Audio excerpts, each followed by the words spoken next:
Baik, bismillah kita mulai.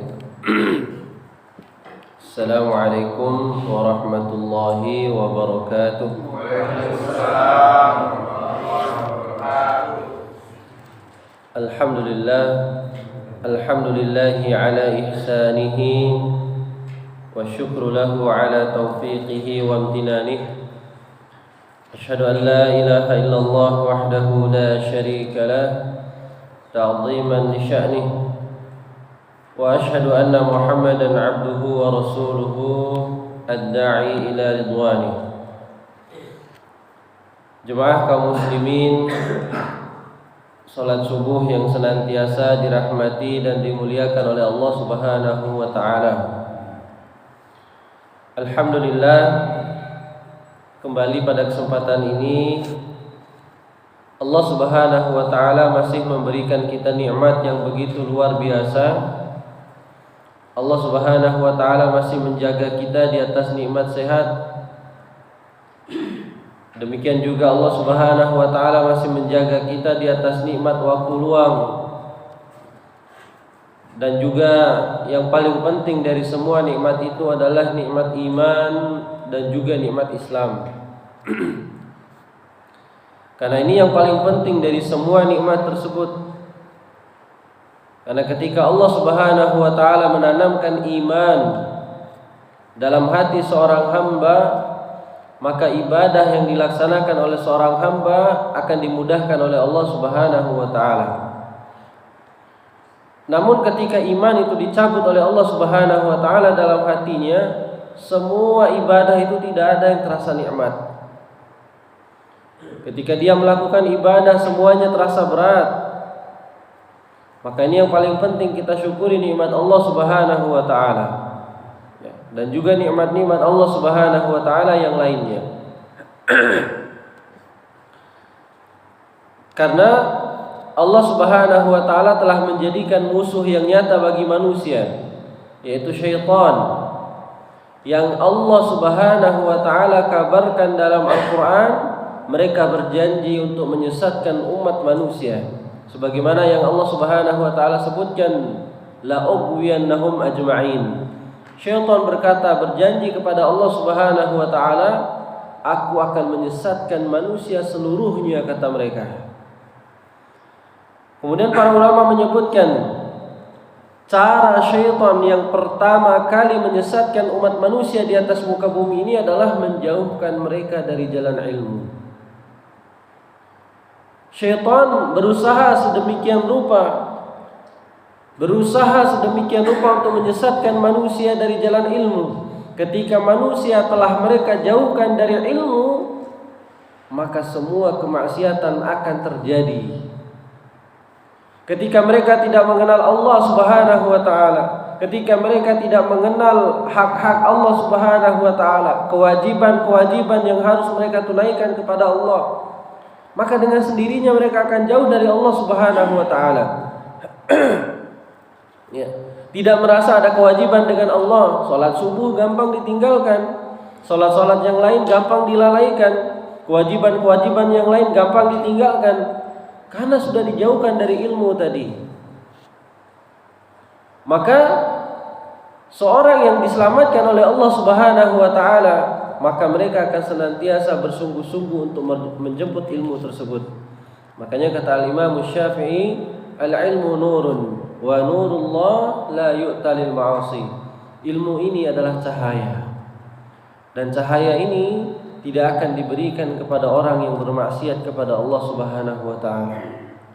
Semoga kita semua termasuk orang-orang yang dijauhkan oleh Allah Subhanahu wa taala dari orang-orang yang tidak menuntut ilmu, dari sifat malas menuntut ilmu, dan dijauhkan dari godaan syaitan yang terkutuk.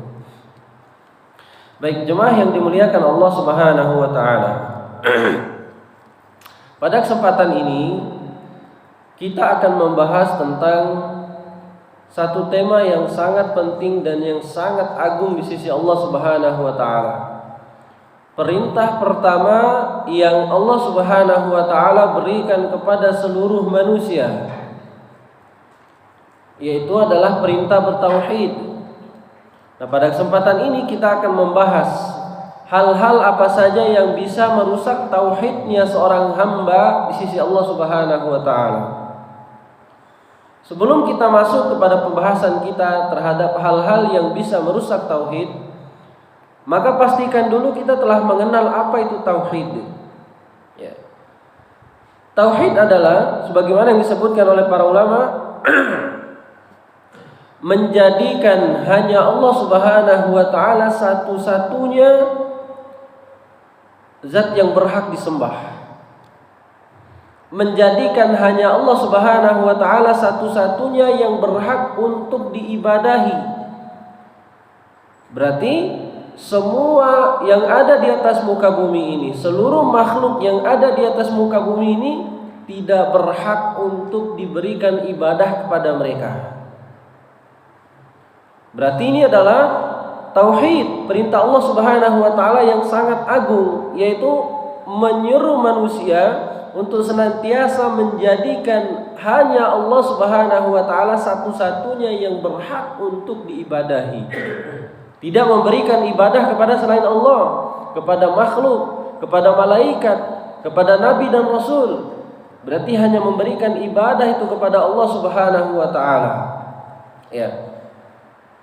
Dan tauhid ini merupakan perintah terbesar dan perintah pertama yang Allah Subhanahu wa taala berikan kepada seluruh makhluk. Perintah yang paling terbesar. Karena kenapa?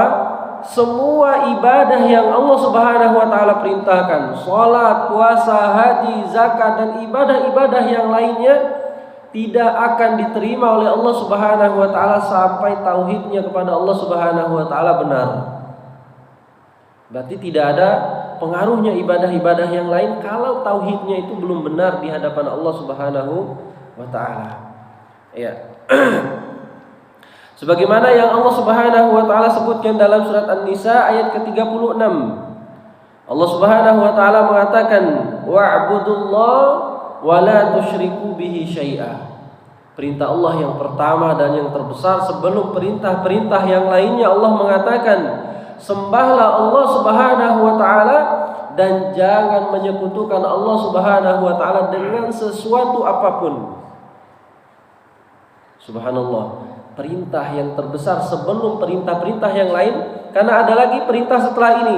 Setelah Allah Subhanahu wa taala menyebutkan sembahlah Allah dan jangan menyekutukan dengan sesuatu apapun, ada lagi perintah setelahnya apa?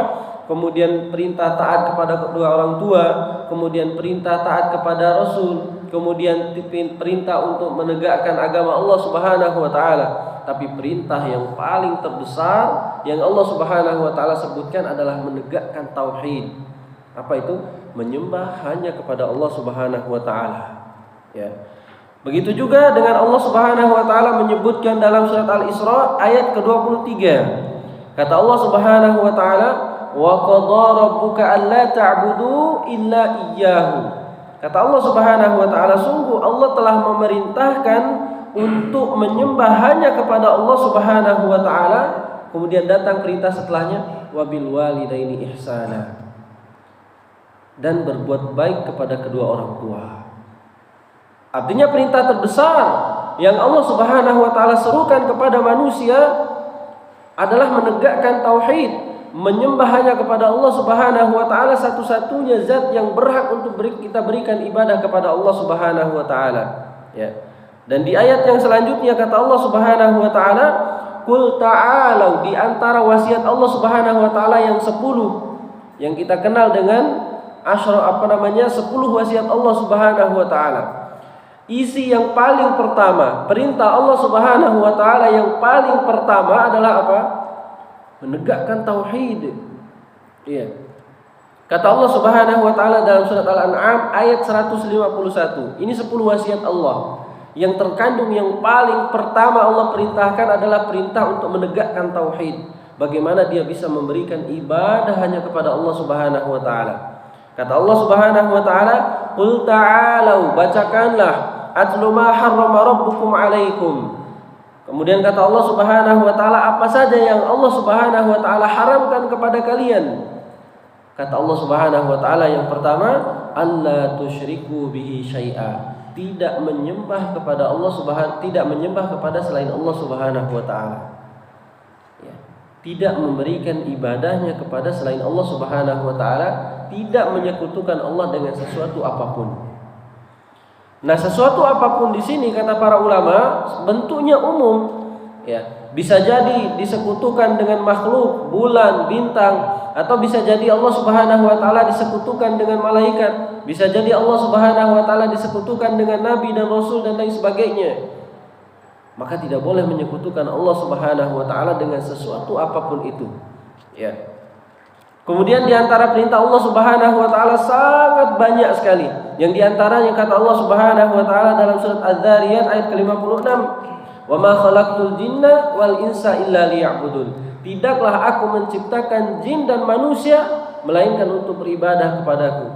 Kemudian para ahli tafsir mengatakan makna beribadah di sini illa liwahidun, kecuali untuk mentauhidkan Allah Subhanahu wa taala, menjadikan Allah sebagai salah satu zat yang berhak untuk disembah oleh seorang hamba. Sangat banyak lagi perintah Allah Subhanahu wa taala jemaah yang dimuliakan Allah. Dan bahkan nabi dan rasul, apa yang mereka seru kepada umatnya, seluruh nabi dan rasul diutus oleh Allah Subhanahu wa taala untuk menyeru kaumnya untuk menyembah hanya kepada Allah Subhanahu wa taala. Bukan yang pertama diseru oleh para nabi dan rasul itu seseorang untuk menegakkan sholat, tidak, itu nanti setelah penegakan tauhid. Ya, tidak diseru kepada kaumnya untuk mendirikan puasa, untuk menegakkan zakat dan lain sebagainya, itu nanti setelah menegakkan tauhid. Makanya dalam rukun Islam kita yang pertama yang harus kita lakukan apa? Mengucapkan 2 kalimat syahadat, yaitu menegakkan hanya Allah Subhanahu wa taala satu-satunya yang berhak untuk ibadahi. Ya. Makanya kata Allah Subhanahu wa taala dalam surat An-Nahl ayat ke-36, "Wa laqad ba'atsna fi kulli ummatin rasula." Sungguh kami telah mengutus setiap rasul. Setiap rasul yang diutus kepada kaumnya, kata Allah Subhanahu wa taala, menyerukan apa? Ani'budullah, menyerukan kepada mereka untuk senantiasa menyembah hanya kepada Allah Subhanahu wa taala. Ya. Karena prakteknya sejak zaman dahulu, sejak zaman Nabi sallallahu alaihi wasallam dan sebelum-sebelumnya, ya.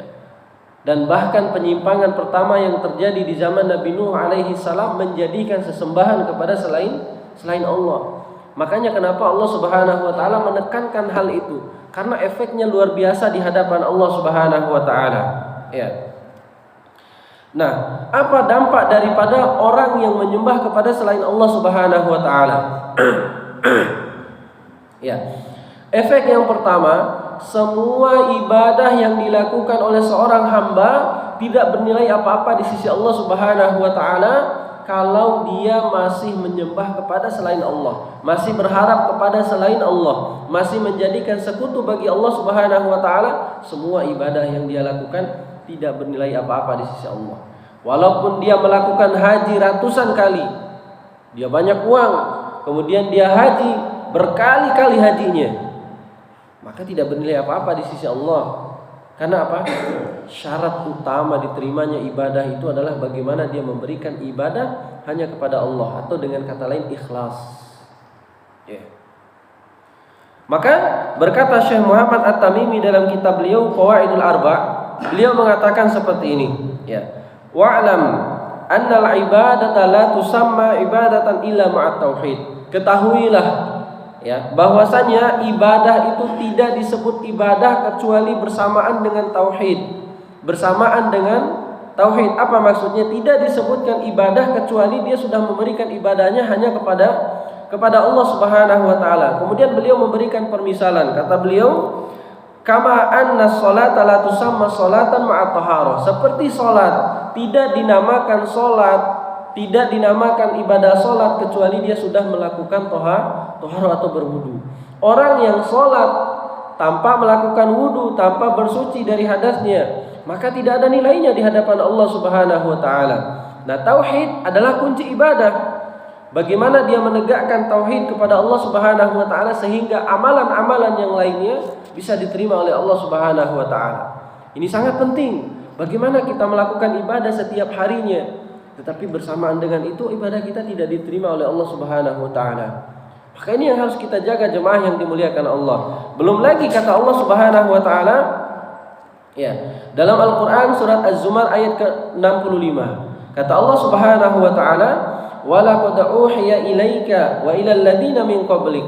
Kata Allah Subhanahu wa taala, wahai Muhammad, sesungguhnya kami telah memberikan kepadamu, telah mewahyukan kepadamu dan juga para nabi sebelum kamu, kata Allah Subhanahu wa taala, la in asyrakta, seandainya kalian melakukan kesyirikan kepada Allah, menyembah kepada selain Allah, masih berharap kepada selain Allah Subhanahu wa taala, la yahbatanna amaluk, semua amalanmu dihapuskan oleh Allah Subhanahu wa taala. Lihatlah jemaah yang dimuliakan Allah, betapa seorang muslim dia harus memiliki kekhawatiran yang luar biasa terhadap amalan-amalannya.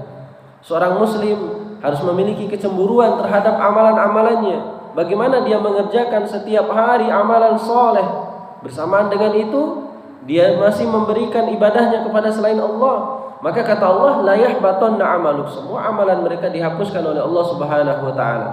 Ya. Kemudian la takunanna minal khasirin, maka mereka nanti pada hari kiamat akan menjadi orang-orang yang merugi. Ya. Ini jemaah yang dimuliakan Allah Subhanahu wa taala. Maka masuk hal yang pertama, ya, apa saja hal-hal yang bisa merusak tauhid. Ya. Yang pertama, lawan daripada tauhid itu sendiri, lawan daripada tauhid itu sendiri, yaitu melakukan kesyirikan kepada Allah Subhanahu wa taala. Sebagaimana seseorang yang memiliki tauhid kepada Allah Subhanahu wa taala, dia akan rusak kalau seseorang itu melakukan apa? Melakukan kesyirikan. Subhanallah, jemaah yang dimuliakan Allah. Allah mengatakan dalam Al-Qur'an yang mungkin sering kita dengar, yang sering kita hafal, ya, dalam surat An-Nisa ayat ke-48, kata Allah Subhanahu wa taala bagaimana syirik itu merusak tauhidnya seorang hamba. An-Nisa ayat ke-48. Kata Allah Subhanahu wa taala, "Innallaha la yaghfiru ay yushraka bihi wa yaghfiru ma duna dzalika liman yasha." Sesungguhnya Allah Subhanahu wa taala tidak akan mengampuni dosa orang-orang yang melakukan kesyirikan, dan Allah Subhanahu wa taala mengampuni dosa orang-orang yang melakukan selain daripada dosa kesyirikan tersebut. Ini menunjukkan bahwasanya semua dosa daripada dosa-dosa yang Allah Subhanahu wa taala sebutkan, dosa-dosa yang Allah Subhanahu wa taala terapkan, maka yang paling besar dosanya adalah dosa melakukan kesyirikan. Tetapi nyatanya di zaman kita, bahkan di zaman-zaman terdahulu jemaah yang dimuliakan Allah, orang lebih menganggap dosa mencuri itu lebih besar daripada orang yang melakukan kesyirikan. Orang yang mencuri kadang dipukul, dibunuh dan lain sebagainya. Padahal mereka masih muslim, mereka masih beriman kepada Allah, tapi melakukan dosa. Adapun orang yang melakukan kesyirikan, mereka itu sudah memberikan ibadahnya kepada selain Allah. Berarti mereka sudah tidak beriman kepada Allah Subhanahu wa taala, sudah tidak percaya lagi dengan Allah yang memberikan rezeki, sudah tidak percaya lagi dengan Allah yang Maha mengatur dan lain sebagainya. Maka jika mereka meninggal di atas kesyirikan, mereka tidak diampunkan oleh Allah Subhanahu wa taala dosa-dosanya. Jika dia meninggal di atas kesyirikan yang mereka lakukan, mereka tidak akan diampuni oleh Allah Subhanahu wa taala dosa-dosanya. Ya. Tetapi dosa-dosa orang-orang yang melakukan selain daripada dosa kesyirikan, sepakat para ulama, mereka tahta masyiatillah. Mereka di bawah naungan Allah Subhanahu wa taala. Kemudian insya'a adabahu, kalau Allah Subhanahu wa taala ingin, ya, mereka diazab terlebih dahulu karena dosa-dosanya, nanti Allah masukkan mereka ke dalam neraka. Tetapi karena mereka masih beriman, hanya melakukan dosa, bisa jadi nanti setelah Allah cuci mereka di dalam neraka, Allah masukkan ke dalam surga. Tapi orang yang melakukan kesyirikan jemaah yang dimuliakan Allah, orang yang masih berharap kepada selain Allah, masih percaya terhadap selain Allah, maka mereka kalau mereka meninggal dalam hal kesyirikan tersebut, tidak akan ada jalan keluar bagi mereka di dalam nerakanya Allah. Itu dikuatkan dengan firman Allah Subhanahu wa taala, ya. Allah Subhanahu wa taala mengatakan dalam surat Al-Maidah ayat ke-72. Ini ganjaran yang sangat besar bagi orang yang melakukan kesyirikan kepada Allah. Al-Maidah ayat ke-72. yang harus direnungi oleh seorang muslim untuk dia memikir kembali sebelum dia melakukan kesyirikan. Kata Allah Subhanahu wa taala, "Innahu may yusyrik billah." Sesungguhnya siapa yang melakukan kesyirikan kepada Allah, faqad harrama alaihi jannah. Allah haramkan baginya surga. Wa ma'wahumun nar, dan Allah melanjutkan, dan tempat kembalinya dia adalah di dalam neraka.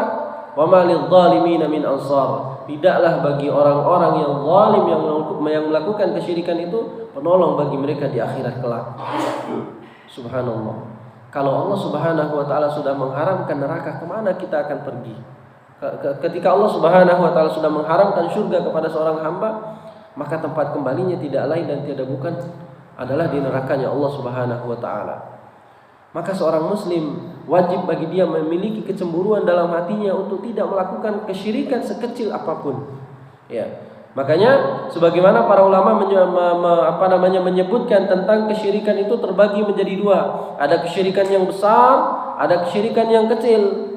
Dan para ulama berbeda pendapat apakah yang dimaksud dengan dosa yang tidak diampuni dan dikekalkan di dalam neraka itu adalah syirik besar atau syirik kecil. Ya. Para ulama berbeda pendapat tentang hal itu. Ada yang mengatakan bahwasanya yang dimaksud dalam ayat tersebut yang Allah ancam dengan neraka yang kekal itu adalah syirik kecil, kata sebagian para ulama. Ya, syirik besar. Orang yang melakukan ibadah kepada selain Allah, ya, orang yang memberikan ibadahnya kepada selain Allah, misalnya dia memberikan ibadahnya untuk penguasa laut, ya, sebagaimana menyembelih itu adalah ibadah kepada Allah. Kemudian ketika dia menyembelih untuk penguasa laut misalnya, maka dia telah melakukan kesyirikan yang besar. Maka ini yang diancam oleh Allah Subhanahu wa taala. Ya, ini pendapat sebagian para ulama. Tapi jumhur ulama mengatakan sebagaimana yang disebutkan oleh Syekhul Islam Ibnu Taimiyah dan yang lainnya, bahwasanya yang dimaksud dalam ayat tersebut yang Allah Subhanahu wa taala ancam dengan nerakanya Allah adalah dua bentuk kesyirikan itu. Syirik yang besar dan juga syirik yang kecil. Syirik yang kecil ketika dibiasakan oleh seorang hamba, maka dia akan terbiasa memberikan ibadahnya kepada selain Allah Subhanahu wa taala. Contoh syirik kecil seperti apa? Di antaranya riya. Kemudian misalnya orang yang bersumpah dengan selain nama Allah Subhanahu wa taala. Dia bersumpah dengan selain nama Allah, maka dia telah melakukan kesyirikan. Tapi maksudnya adalah kesyirikan yang kecil. Ya. Begitu juga dengan orang yang menjadikan tamimah atau yang disebut dengan jimat. Dia menempelkan jimatnya atau mengalungkan jimatnya dengan tujuan untuk menolak kemudaratan, menolak bahaya. Tetapi hatinya masih mengharapkan kepada Allah Subhanahu wa taala, tapi hanya menjadikan wasilah saja. Ini disebut dengan syirik kecil. Nah, ketika dia membiasakan hal itu dan dia meninggal di atas hal itu, tidak ada bedanya dia dengan kesyirikan yang besar. Maka ini yang harus kita pahami, bahwasanya dosa kesyirikan itu lebih besar daripada dosa-dosa yang lainnya yang wajib seorang muslim untuk menjaga dirinya daripada hal-hal itu. Karena kerugian yang Allah berikan, wa malidh dhalimin min ansar, tidaklah bagi orang-orang zalim itu menolong di hari kiamat, bukan orang lain yang merasakan, tetapi kita. Ya. Semua orang akan datang di hadapan Allah dengan membawa dosanya masing-masing. Ya. Makanya Allah Subhanahu wa taala juga menyebutkan, ya, dalam surat Al-An'am ayat ke-88. Kata Allah Subhanahu wa taala, "Dzalika hudallahi yahdihi man yasha." Tauhid itu adalah bentuk petunjuk dari Allah yang Allah Subhanahu wa taala berikan kepada seorang hamba. Itulah petunjuk yang Allah Subhanahu wa taala berikan kepada siapa saja yang Allah kehendaki. Ya. Karena tidak semua orang bisa mendapatkan petunjuk tauhid dari Allah Subhanahu wa taala. Ya, kemudian kata Allah Subhanahu wa taala, "Walau asyraku la habitu anhum ma kanu ya'malun."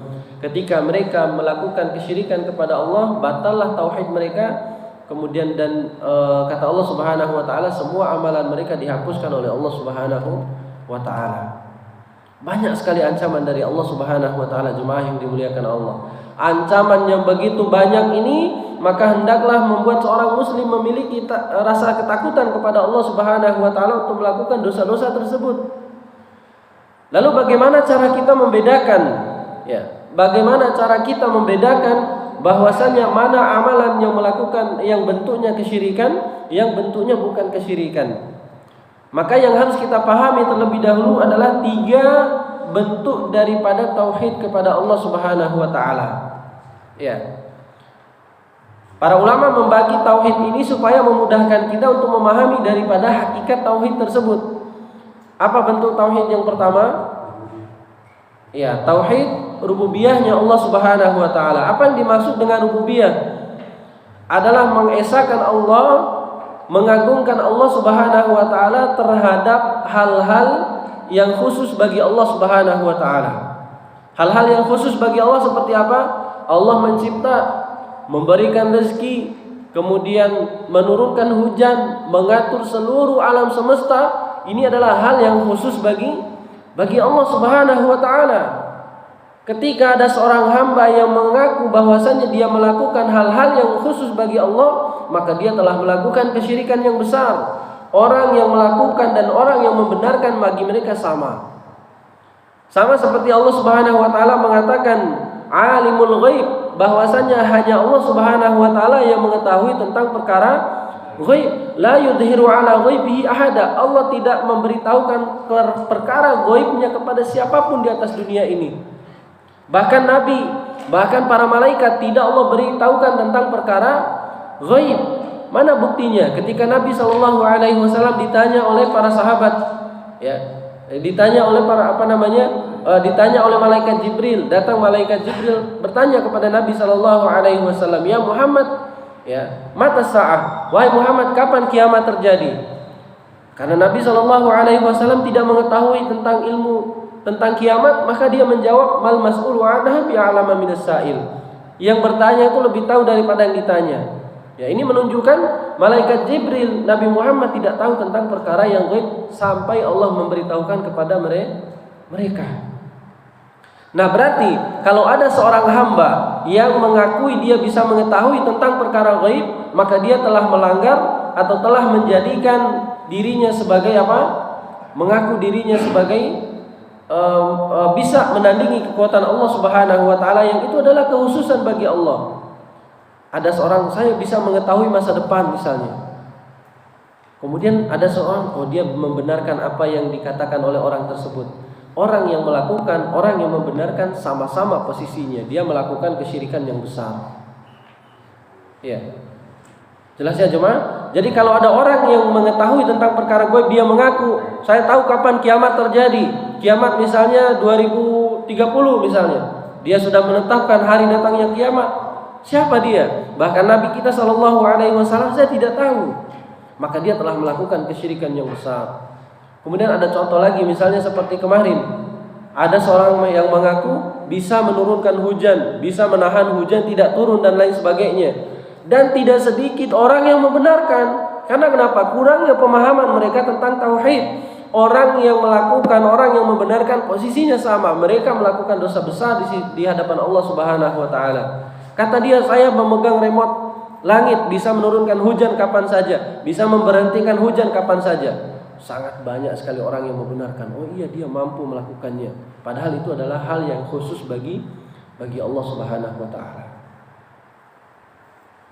Yang paling ringan, kata Nabi SAW, yang paling ringan hukumannya kalau dia hanya sekedar membenarkan, melihat-lihat, kemudian hanya sekedar, oh iya kayaknya dia bisa, baru hanya sekedar mau membenarkan atau ingin membenarkan. Apa kata Nabi SAW?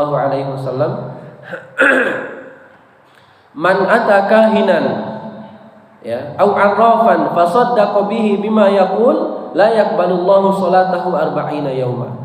Siapa yang mendatangi tukang ramal atau dukun atau orang pintar, mendatangi itu tidak mesti mendatangi langsung. Sekarang zaman kita sudah canggih, bisa jadi dia mendatanginya lewat HP.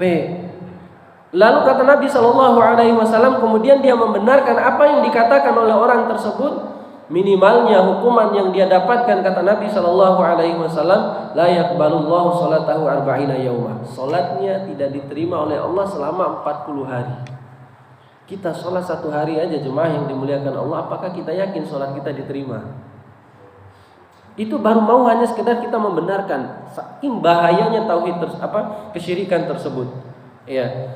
Jadi ada orang yang mengaku-ngaku bisa melakukan seperti kehususan Allah, ya, bisa menahan hujan, ya, bisa menurunkan hujan kapan saja, kemudian banyak orang yang membenarkannya, maka betapa banyak orang juga yang terjerumus ke dalam kesyirikan.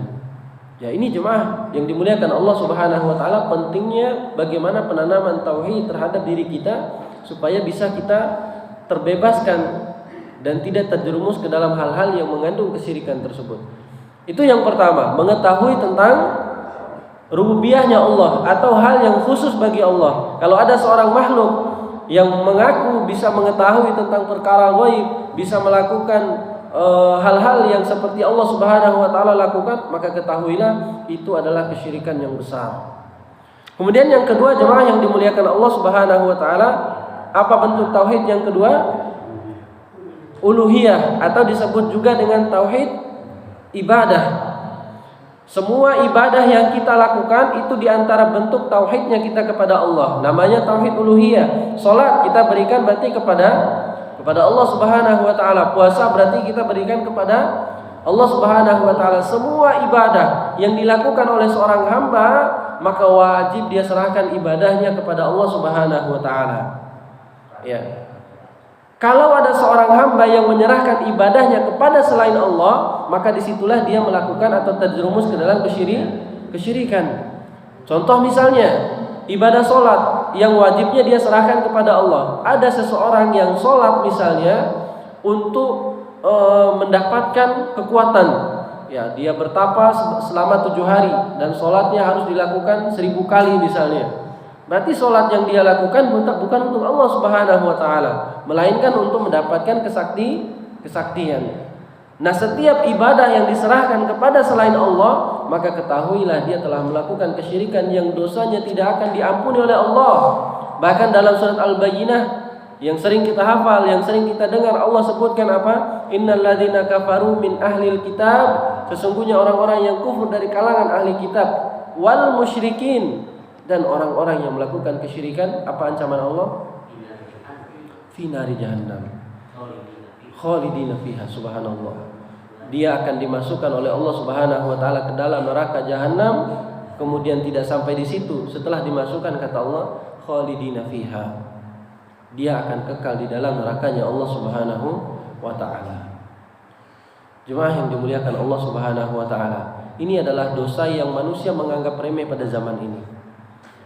Mereka lebih menganggap dosa-dosa yang lain itu lebih besar, ya, dosa mencuri, dosa berzina, dosa yang lainnya. Memang ini adalah dosa besar, dosa yang mendatangkan kemurkaan Allah. Tetapi ada dosa yang lebih berat daripada itu, yang manusia itu masih menganggap remeh dengan dosa itu, menganggapnya melakukan kesyirikan biasa-biasa aja, mendatangi dukun masih biasa-biasa aja, mendatangi tukang ramal masih biasa-biasa aja, tidak khawatir dengan kerusakan tauhidnya yang berefek pada apa? Pada kehidupan dia di akhirat kelak.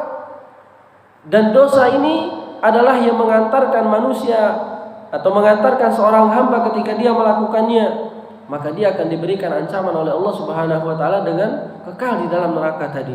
Maka perlunya pertama kita membentengi diri kita, keluarga kita dari hal-hal yang semacam ini, supaya tidak mudah terjerumus ke dalam hal-hal yang bentuknya kesyirikan.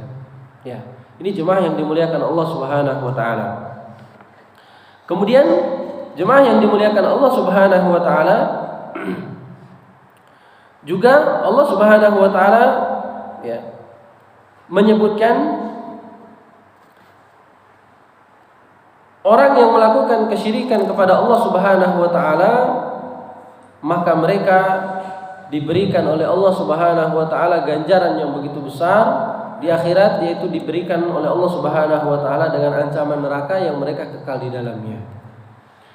Kemudian yang kedua, jemaah yang dimuliakan Allah Subhanahu wa taala, itu yang pertama, hal-hal yang bisa merusak tauhid kita atau yang bisa merusak amalan kita adalah kesyirikan. Kemudian yang kedua, hal-hal yang bisa merusak tauhid kita di hadapan Allah Subhanahu wa taala disebut dengan al-ilhad. Apa itu al-ilhad? Penyelewengan terhadap nama-nama dan sifat Allah Subhanahu wa taala. Ya. penyelewengan terhadap nama-nama dan sifat Allah Subhanahu wa taala. Hal ini terdapat ancaman dari Allah Subhanahu wa taala dalam surat Al-A'raf ayat ke-180. Ya. Orang yang menyelewengkan nama-nama dan sifat Allah, nanti akan kita sebutkan bagaimana bentuk penyelewengan tersebut. Ya. Kata Allah Subhanahu wa taala dalam Al-Qur'an surat Al-A'raf ayat 180, "Walillahil asmaul husna fad'uuhu biha." Kata Allah Subhanahu wa taala, milik Allah lah nama-nama yang baik. Ya. Walillahil asmaul husna. Sesungguhnya Allah Subhanahu wa taala memiliki nama-nama yang husna, yang maha baik. Ya. Kemudian Allah mengancam, "Wadarul ladzina yulhiduna fi asma'ihi." Kata Allah Subhanahu wa taala, tinggalkanlah orang-orang yang menyelewengkan nama-nama dan sifat Allah Subhanahu wa taala. Tinggalkan mereka. Kemudian kata Allah, "Sayujzauna ma kanu ya'malun." Orang-orang yang menyelewengkan nama-nama dan sifat Allah, mereka nanti akan mendapatkan balasannya di sisi Allah Subhanahu wa taala. Ya. Pertama, wajib kita pahami terlebih dahulu, Allah Subhanahu wa taala membagi dalam nama-nama dan sifatnya itu dibagi menjadi 3. Kalau kita sudah paham tentang kaidah ini, maka nanti akan memudahkan kita untuk mengenali kita daripada sifat-sifat yang menyelewengkan tersebut. Ya. Ada 3 yang Allah Subhanahu wa taala sebutkan, atau ada pembagian daripada jenis nama-nama dan sifat Allah Subhanahu wa taala itu ada 3. Jenis yang pertama, bahwasanya nama-nama dan sifat Allah Subhanahu wa taala ada yang sifatnya dzatiyah. Sifat yang pertama daripada nama-nama dan sifat Allah itu namanya apa? Dzatiyah, yang melekat. Allah Subhanahu wa taala misalnya mengabarkan, "Innallaha sami'un basir." Sesungguhnya Allah Subhanahu wa taala Maha mendengar dan Maha melihat. Ya. Berarti Allah Subhanahu wa taala telah menetapkan dirinya Allah Maha mendengar dan Allah Maha melihat. Ya. Kemudian sifat yang kedua adalah ada sifat fi'liyah. Apa itu sifat fi'liyah? Sifat yang merupakan perbuatan Allah Subhanahu wa taala. Seperti apa? Misalnya Allah mengabarkan Allah menciptakan langit dan bumi. Khalaqas samawati wal ardh. Allah menciptakan langit dan bumi. Berarti Allah Subhanahu wa taala memiliki sifat fi'liyah, menciptakan. Begitu juga dengan Allah Subhanahu wa taala mengatakan mengatur alam semesta. Ini adalah di antara sifat fi'liyahnya Allah. Kemudian Allah Subhanahu wa taala memberi rizki, ya. Kemudian Allah Subhanahu wa taala juga beristiwa di atas arsy. Ini semua termasuk sifat yang Allah Subhanahu wa taala kabarkan sebagai sifat fi'liyah. Perbuatannya Allah Subhanahu wa taala mengatur, memberikan rezeki, kemudian menurunkan hujan dan lain sebagainya. Wajib kita imani. Kemudian yang ketiga adalah khobariyah. Adalah kabar yang Allah Subhanahu wa taala berikan atau Allah Subhanahu wa taala mengabarkan dalam Al-Qur'an. Ya, Allah Subhanahu wa taala mengabarkan bahwasanya Allah Subhanahu wa taala memiliki tangan. Ini Allah Subhanahu wa taala mengabarkan dalam Al-Qur'an, Allah Subhanahu wa taala memiliki wajah. Ada satu kaidah yang harus kita pahami jemaah yang dimuliakan Allah, karena ada sebagian orang kalau disebutkan Allah memiliki wajah seakan-akan kita menyerupakan Allah dengan makhluk. Tidak, jemaah yang dimuliakan Allah. Allah itu maha tinggi, Allah maha agung yang tidak sama dengan makhluk sedikit pun. Ini yang harus kita pahami ketika Allah menyebutkan dirinya dalam Al-Qur'an. Allah misalnya punya tangan, ya. Kemudian Allah Subhanahu wa taala mengatakan Allah punya wajah, ya. Maka haram bagi seorang muslim untuk menyerupakan Allah dengan makhluk. Karena ada sebagian orang yang mengatakan kalau kamu menyebutkan Allah punya wajah berarti kamu menyamakan Allah dengan makhluk. Enggak seperti itu jemaah yang dimuliakan Allah. Bahkan Allah mengatakan apa? Laisa kamitslihi syai'. Allah tidak sama dengan sesuatu apapun. Ya. Maka kalau Allah mengatakan dirinya punya wajah, maka jangan bayangkan wajah Allah. Haram bagi seorang muslim. Ya. Karena Allah tidak mengabarkan bagaimana bentuk wajahnya. Kalau ada seorang muslim Allah punya tangan, jangan bayangkan tangan manusia. Karena Allah Subhanahu wa taala mengatakan Allah punya tangan, Allah punya wajah. Jangan bayangkan itu sama dengan makhluk. Laisa kamitslihi syai'. Allah Maha suci daripada bayangan manusia tersebut. Ya. Maka ini kaidah yang harus kita ketahui, ya. Dan logikanya jemaah yang dimuliakan Allah, di antara sesama makhluk aja kalau disebutkan tangan, ya. Misalnya disebutkan tangan, sama nggak tangan manusia dengan tangan kambing misalnya atau tangan monyet? Nggak sama. Lalu bagaimana dengan Allah Subhanahu wa taala yang Maha Agung, yang nggak sama dengan sesuatu makhluk apapun? Maka ini diharamkan bagi seorang muslim ketika Allah Subhanahu wa taala menyebutkan dirinya dalam Al-Qur'an, ya. Misalnya Allah Subhanahu wa taala menyebutkan, ya, Allah memiliki wajah, memiliki tangan, Allah sebutkan dalam Al-Qur'an, maka haram bagi seorang muslim untuk membayangkan bagaimana bentuk wajah Allah Subhanahu wa taala karena tidak dijelaskan, ya. Ini kaidah yang harus kita ketahui. Maka dari ketiga sifat ini yang Allah Subhanahu wa taala tetapkan bagi dirinya, ada kelompok-kelompok atau orang-orang yang al-ilhad tadi, menyelewengkan nama-nama dan sifat Allah Subhanahu wa taala.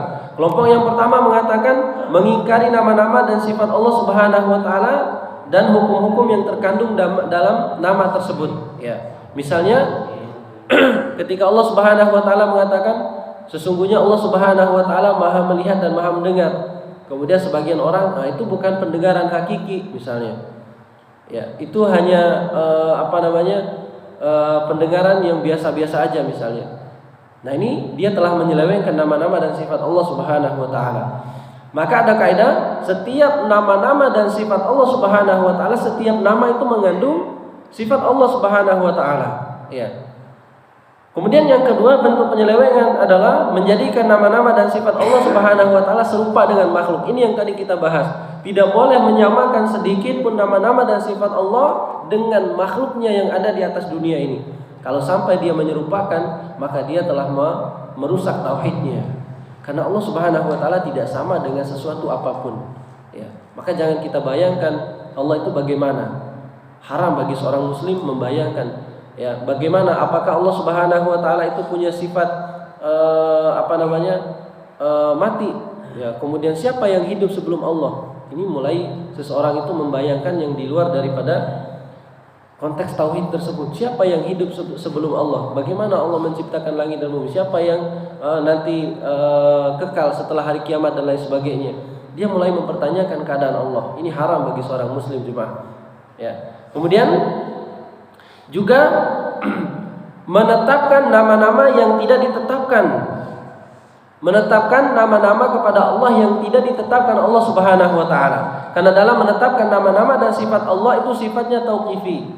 Dibatasi sampai ada dalil yang menjelaskan. Seperti misalnya orang-orang Yahudi pernah berkata kepada Allah Subhanahu wa taala dalam surat Al-Imran ayat 181, kata mereka, "Innallaha faqir wa nahnu agniya." Kata mereka, sesungguhnya Allah Subhanahu wa taala itu fakir, miskin. Yang Allah Subhanahu wa taala tidak menetapkan bagi dirinya. Maka dia telah melakukan kekufuran kepada Allah Subhanahu wa taala karena apa? Berani untuk mengatakan Allah Subhanahu wa taala dengan sifat yang mereka tambahi, yang Allah tidak mengabarkan, ya. Sebagaimana yang sudah kita ketahui bahwasanya nama-nama dan sifat Allah itu dibatasi 99 tersebut.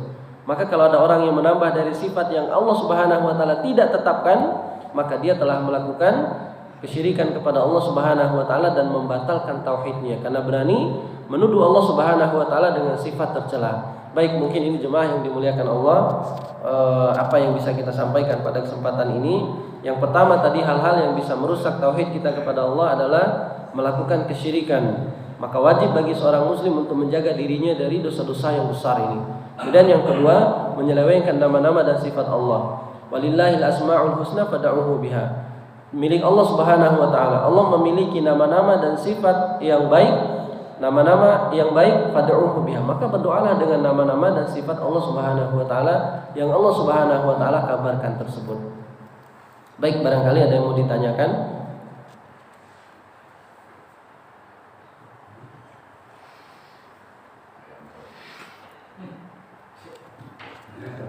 Ya, silakan Pak. Masya Allah. Waalaikumsalam. Tadi Asmaul Husna itu kan 99. Ya. Ini katakan lagi nama Allah itu tidak terbatas. Dan pada saat Rasulullah waktu minta syafaat sama bisa Allah menurunkan Nabi berdoa dengan atas nama-namanya yang belum pernah disebutkan meminta dengan nama-nama. Nah itu apakah memang 99 itu dibatasi yang ada sekarang di dunia? Ya. Baik, Masya Allah. Pertama, riwayat yang tadi disebutkan saya belum pernah membaca. Mungkin nanti saya coba cari lagi riwayatnya, bahwasanya Nabi SAW berdoa dengan nama-nama yang belum dikabarkan oleh Allah Subhanahu Wa Taala. Tapi secara umum jemaah yang dimuliakan Allah Subhanahu Wa Taala, nama yang 99 itu dibatasi oleh Allah Subhanahu Wa Taala supaya tidak terjadi penyelewengan terhadap nama-nama dan sifat Allah. Kalau seandainya Allah Subhanahu Wa Taala mengatakan nama-nama dan sifat Allah terbatas, nanti akan muncul banyak manusia yang menamai Allah dengan apa saja, karena menurut mereka nama Allah tidak terbatas. Ya, nama Allah tidak terbatas. Akhirnya banyak manusia, kan boleh nama Allah tidak terbatas, boleh dong kita memberi nama Allah seperti ini. Akan muncul berapa banyak orang yang akan menyelewengkan nama-nama dan sifat Allah Subhanahu Wa Taala. Itu diantara faedahnya, supaya tidak banyak orang-orang yang bermunculan untuk memberikan nama-nama selain daripada nama-nama yang Allah Subhanahu Wa Taala sudah tetapkan. Makanya Allah membatasi namanya 99 yang sering kita sebut dengan Asmaul Husna itu, ya. Maka dengan nama-nama tersebut Allah Subhanahu Wa Taala membatasi dirinya, maka berdoa dengan nama-nama tersebut. Kalau dia menjadikan nama selain daripada nama yang telah Allah Subhanahu Wa Taala sifati dirinya, maka dia telah menambah atau menjadikan nama selain daripada yang Allah Subhanahu Wa Taala tetapkan. Maka haram bagi seorang muslim untuk menambah nama selain daripada nama yang Allah Subhanahu Wa Taala sebutkan. Ya, misalnya di antara nama-nama dan sifat Allah Subhanahu Wa Taala adalah Ar-Rahman, ya, Maha Pengasih. Misalnya Allah Subhanahu Wa Taala bernama Allah Subhanahu Wa Taala Maha Pengasih, Ar-Rahman, Ar-Rahim. Kemudian boleh nggak dia memberi nama kepada Allah Subhanahu Wa Taala di antara nama-nama yang lain selain daripada kita tahu Maha Pengasih. Dalam bahasa Arab misalnya dia beri nama bahwasanya Allah itu karena dia Maha Pengasih, diberilah nama yang lain selain daripada istilah Ar-Rahim. Boleh nggak? Tidak boleh, karena Allah Subhanahu Wa Taala telah membatasi namanya dengan apa yang Allah Subhanahu Wa Taala sifati sendiri.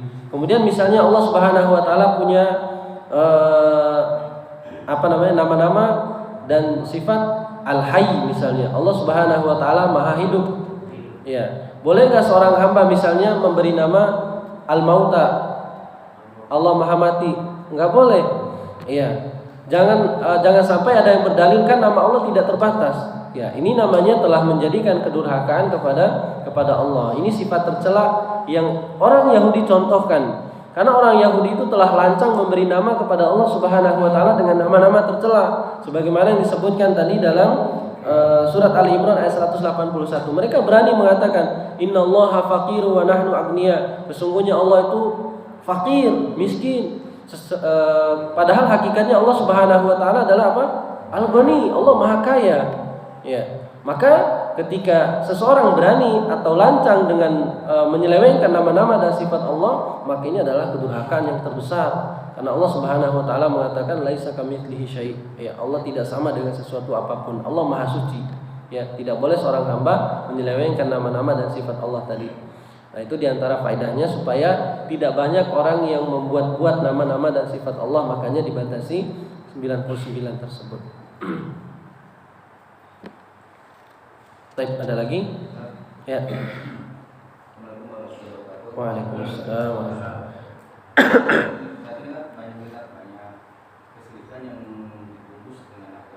Iya. Itu gimana? Ke syirik besar atau syirik kecil? Contoh seperti apa misalnya?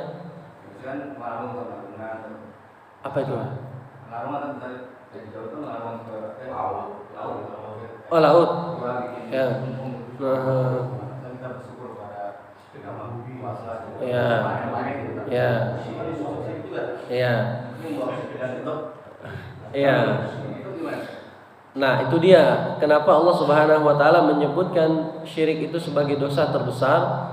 supaya manusia itu bisa terhindar dari segala bentuk ibadah yang memang diserahkan kepada selain Allah Subhanahu wa taala. Pastikan semua ibadah itu kaidahnya adalah diberikan kepada Allah Subhanahu wa taala. Tapi kita bahas yang tadi misalnya di antara kan kebiasaan atau adatnya orang Jawa yang kita tahu, mereka itu sering melakukan adat atau upacara keagamaan yang mereka misalnya bersyukur. Bersyukur itu bentuk ibadah apa tidak? Ibadah. Yang Nabi Shallallahu Alaihi Wasallam contohkan kalau dia ingin bersyukur kepada Allah, dia memperbanyak ibadah. Sampai-sampai dikatakan dalam suatu riwayat, Nabi berdiri ketika melakukan sholat malam itu sampai kaki beliau bengkak. Ditanya oleh Aisyah, kenapa wahai Rasulullah? Bukankah engkau telah dihapus, dijamin dosa-dosanya dihapus, telah dijamin surga dan lain sebagainya? Kata Nabi apa? Afala akunu abdan syakura. Wahai Aisyah, tidakkah pantas bagiku untuk menjadi hamba yang bersyukur? Nah, bersyukurnya yang dicontohkan oleh Nabi adalah dengan memperbanyak ibadah.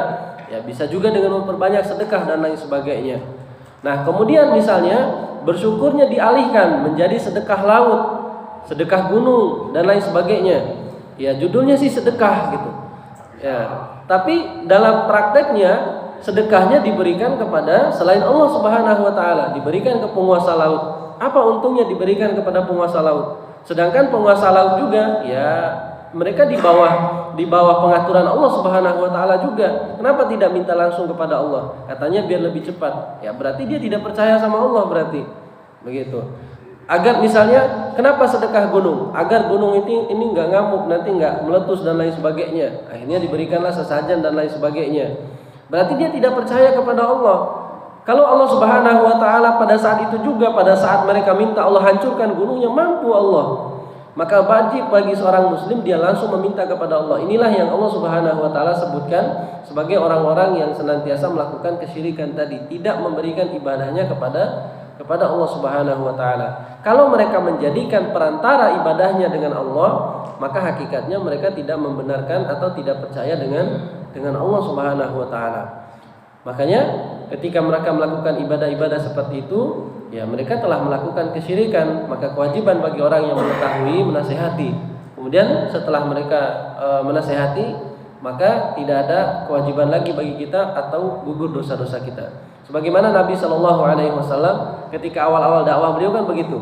Banyak orang-orang yang menyembah patung. Kenapa orang-orang? Kalau kita pikirkan sekarang ini, orang yang menyembah patung itu kenapa mereka terus menyembah patung padahal sudah didakwahi oleh Nabi? Karena mereka merasa benar apa yang mereka sembah itu, mereka merasa ini kan Tuhan kami.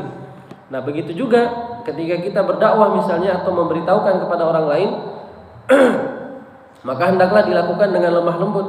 Ya, karena mereka hakikatnya dalam keadaan tidak tahu dan juga merasa itu melakukannya adalah benar. Maka dilakukanlah dengan cara yang lemah lembut. Kabarkan kepada mereka bahwasanya ini tidak dibolehkan karena ini menjadikan perantara bagi Allah, sedangkan ibadah itu hanya diberikan kepada Allah. Kalau mereka misalnya menerima, alhamdulillah. Kalau tidak diterima, artinya tidak juga menjadi dosa bagi kita. Ya, kewajiban sudah ditunaikan, yaitu menasihatkan. Ya, misalnya di antara keluarga kita masih ada seperti itu. Ya, kemudian kita diamkan, sedangkan kita tahu ilmunya, maka kita juga akan dihukumi sama seperti mereka. Ya, maka diusahakan kita nasihati anak keluarga kita, istri kita yang masih melakukan percayaan-percayaan seperti itu, karena ganjarannya di sisi Allah sangatlah besar. Ketika mereka mati di atas kepercayaan kesyirikan tersebut, yaitu kembalinya kepada Allah Subhanahu wa taala. Mereka mati di atas kesyirikan, innallaha la yaghfiru ayyushraka bihi. Ini bukan ustaz yang mengatakan, tapi Allah tidak akan diampuni dosa-dosanya. Maka wajib bagi dia melindungi dirinya, qu anfusakum wa ahlikum nar. Melindungi dirinya dan keluarganya daripada api nerakanya Allah Subhanahu wa taala. Itu di antara bagian daripada kesyirikan. Sangat banyak sebenarnya kesyirikan yang terjadi dan dipertontonkan di media. Misalnya seperti adu kekuatan, seakan-akan ada kekuatan gaib yang mereka punya.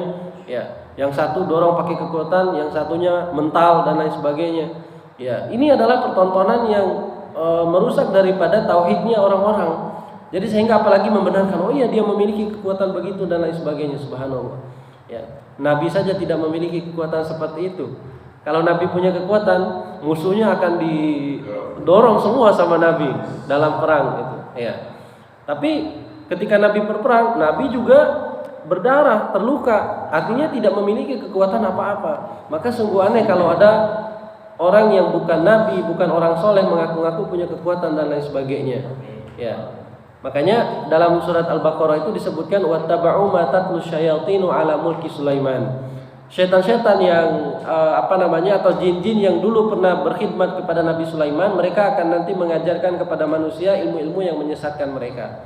Ya, itu banyak sekali kisahnya tentang mereka datang mereka kepada manusia dengan membawa ilmu yang menyesatkan mereka. Karena sudah berakhir kerajaan Nabi Sulaiman, mereka berpencar semuanya jin-jin tersebut.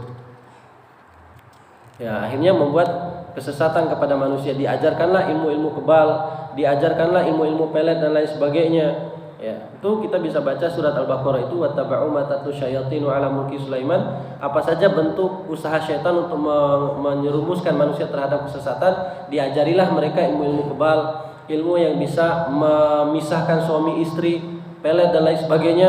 Mulailah diajarkan oleh jin-jin tersebut sehingga manusia terjerumus ke dalam kesyirikan yang besar. Baik, cukup ya insyaallah. Ya, alhamdulillah. Semoga apa yang kita bahas pada kesempatan ini bisa melindungi kita dari dosa-dosa besar dan juga bisa membuat kita lebih istiqomah untuk beribadah kepada Allah Subhanahu wa taala dan juga menjadikan kita sebagai ahli surganya Allah Subhanahu wa taala. Kita tutup pertemuan kita dengan doa kafaratul majlis. Subhanakallahumma bihamdika asyhadu an la ilaha illa anta astaghfiruka wa atubu ilaik. Assalamualaikum warahmatullahi wabarakatuh.